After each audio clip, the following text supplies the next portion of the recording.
Attention po sa mga gustong magtayo ng maliit na negosyo dyan dahil ngayong umaga, ibabahagi sa atin ng couple na sina Romel at Abby kung paano nila sinimulan ang kanilang negosyo sa maliit lang na puhunan. Panoorin niyo yan sa ating Bread and Butter.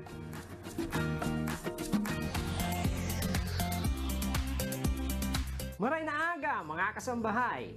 Nais nyo bang kumita pero nag-aalala ka dahil wala kang malaking puhunan? Huwag kayong mag-alala. Alam nyo ba, sa halagang 200 pesos ay maaari ka ng kumita kahit sa maliit na puhunan lang. Ako po si Romel at ito po ang aking may bahay, si Abigail. At ngayong araw na ito ay ituturo po namin sa inyo kung paano kumita kahit sa maliit na puhunan. Kaya tara, samahan niyo po kami sa paggawa ng palitaw with feelings! Karamihan sa aming customer ay online talaga. Madalas naming naririnig sa kanila, nababasa namin sa Messenger, sa FB page, wow, masarap ate yung luto nyo. Next time ulit o-order kami. Sa paggawa ng palitaw, ano ang ating mga kakailanganin? Sa paggawa ng palitaw with feelings, kakailanganin natin ng 2 egg yolk, 1 can condense, kinudkod na nyug, butter or margarine, 1 kilo na malagkit na giniling, tubig at dahon ng saging. Ngayon mga kasambahay, alam na natin ang mga ingredients, kaya simulan na natin ang paggawa ng palitaw. Sa paggawa po ng ating palitaw, sa isang bowl, maglalagay lang po tayo ng giniling na malagkit. Sunod po, lalagyan ng tubig, pakunti-kunti lang, hanggang sa makuha na po natin ang mixture ng palitaw o maging dough na po siya. Ang tamang texture ng dough ay hindi masyadong mamasa-masa at hindi rin siya dry. Next na po natin siyang hulmahin ng pabilog. 1 tablespoon lang po kada takal. Then i-flat na po natin siya. Pag naubos na po lahat ng mixture, sa sunod naman po natin gagawin yung yema fillings. Sa yema fillings procedure naman po, painitin lang po natin ang kawali. And pag mainit na po siya, lagay na po tayo ng butter or margarine. Hanggang sa matunaw, then sunod po natin ibuhos ang condensed milk. Halo lang po tayo ng halo. At kapag medyo kumulo na po siya, ilagay na po din natin ang egg yolk. Stir lang po ng mabuti hanggang sa ito ay lumapot. Kapag masyado nang malapot na po, lagyan po ng kaunting tubig or optional lang po. Wait po until kumulo ito. Pag kumulo na po, ay pwede na po natin siyang isalin sa malinis na lalagyan. Sa paglagay naman ng yema sa ating palitaw, unang step po, kuha po tayo ng nahulma nating palitaw. And 1 tablespoon na yema ang ilalagay natin sa dough. Second step po, i-roll lang po natin siya hanggang sa magsarap po. Bali, magiging pahaba na po siya. Procedure naman po sa pagluluto, magpakulo po tayo ng tubig. Pagkulo na po, pwede na natin ilagay ang nagawa nating palitaw with yema. Hayaan lang po natin nakabukas ang kawali. Bali, 5 minutes to 10 minutes po ang pagluto ng palitaw.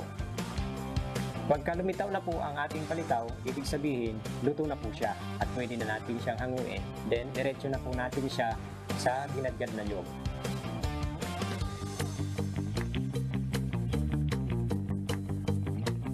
Yung mga first timer po na nag-order sa amin, kadalasan doon nagsiset na sila ng schedule. Ang kalakasan po ng pag-order sa amin ay yung mga holiday season, birthday, blowout, wala naman pong bakante sa amin na buwan o araw.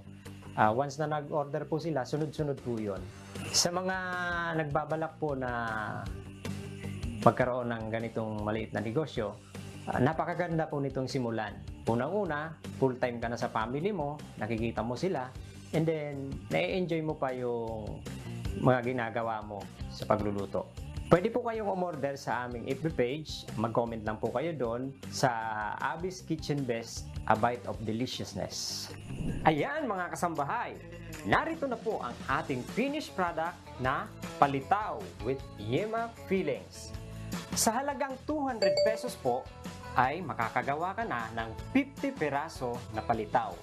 Pwede mo po siyang ibenta na tig 10 pesos each. At magkakaroon ka po ng tubo na 300 pesos. Depende po sa iyong sipag at paggawa.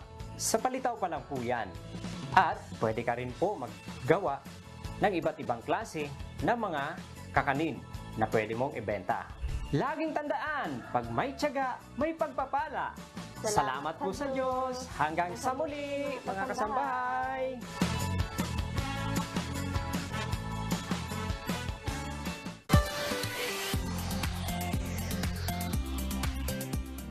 Sa business talaga, it really takes money to make money. Wow. So, kailangan talaga, maglalabas ka rin ng puhunan bago ka kumita rin ng pera, di ba? Kaya, akala kasi nung iba na parang, uy, di, meron namang mga online, hindi nagbumibili, ano ka rin dyan Meron may din wifi silang kang gastos ginagamit, doon. may kuryente kang ginagamit. Pwedeng hindi mo lang naiisip na gumagastos ka kasi parang basta gumagamit ka na lang kasi meron ka ng mga resources na yun. Pero when you start a business, kapag nagkukwenta ka na ng kinikita mo, kasama dapat yun Yun. sa mga nilalagay mo sa expenses. Hindi porket hindi mo nararamdaman na Hindi mo gumagastos ka for that. Kasi normally, meron ka naman talaga nun. Kailangan sinasama mo pa rin siya para doon maipakita mo or lumabas talaga magkano ba yung profit True, mo. true. Pero hindi naman sinasabi dito na dapat laging malaki yung money na inilalabas mo. Katulad nga nitong nasa ating bread and butter, di ba? Na talagang 200 pesos, di ba? Kikita ka na ng nasa 300. Masarap pa, madami pang babalik-balik sa'yo. Kumbaga, once you start a business, tapos maganda naman yung, kumbaga, naging dating nun sa mga consumers mo, aasa ka, di ba? Sa awa tulong ng Diyos, babalik at babalik yan. Kaya dapat talaga, napaka-importante, mag-start ka or mag-isip ka ng isang business na gusto mo, na magaling ka. Yun yung sinabi ng prof ko sa akin, na parang dapat yung confident ka na klase ng business, na magaling ka doon, tapos, kumbaga, mahal mo rin siyang gawin.